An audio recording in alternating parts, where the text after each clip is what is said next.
So does it mean to me as a normal citizen, an ordinary citizen in this country, that I can keep large sums of money that are a foreign currency because I was not embarking on a process of selling and buying, and therefore that is okay? You're watching SA Trending Updates. Please consider subscribing and hit that bell notification.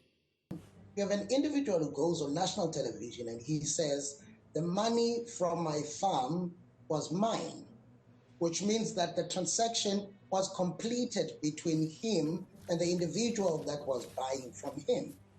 Second to that, you have the reserve, you have SARS, the South African Revenue Services, that says the transaction, the member of the closed corporation, which was Mr. Ramaphosa, and the entity itself were tax compliant. Now, when you are going to say that the transaction was not perfected, what do you mean?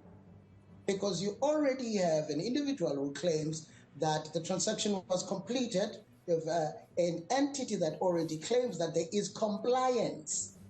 Now, it does not make sense for us as the African Transformation Movement that this finding would be the case. The South African Reserve Bank truly must explain to us what happened.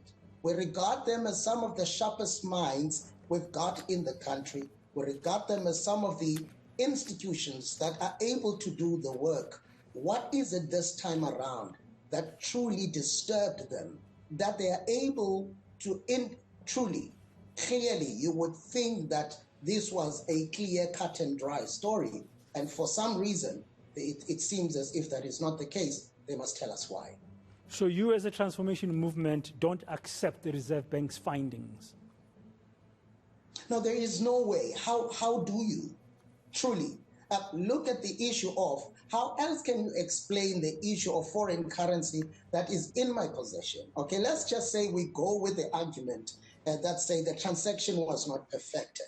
So does it mean to me as a normal citizen, an ordinary citizen in this country, that I can keep large sums of money that are a foreign currency because I was not embarking on a process of selling and buying, and therefore that is okay? Well, according to what I've seen, the bank says that there was no contravention of the exchange control regulations due to a tiny technicality, because that money was exchanged.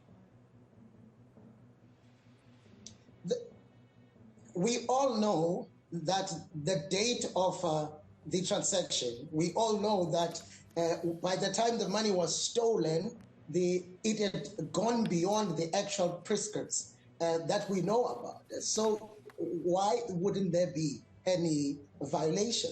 Does not make sense. So for us as the African Transformation Movement, we truly do not see how the Reserve Bank has actually gone. The only thing that they've managed to do, they have once again proven that the president is protected.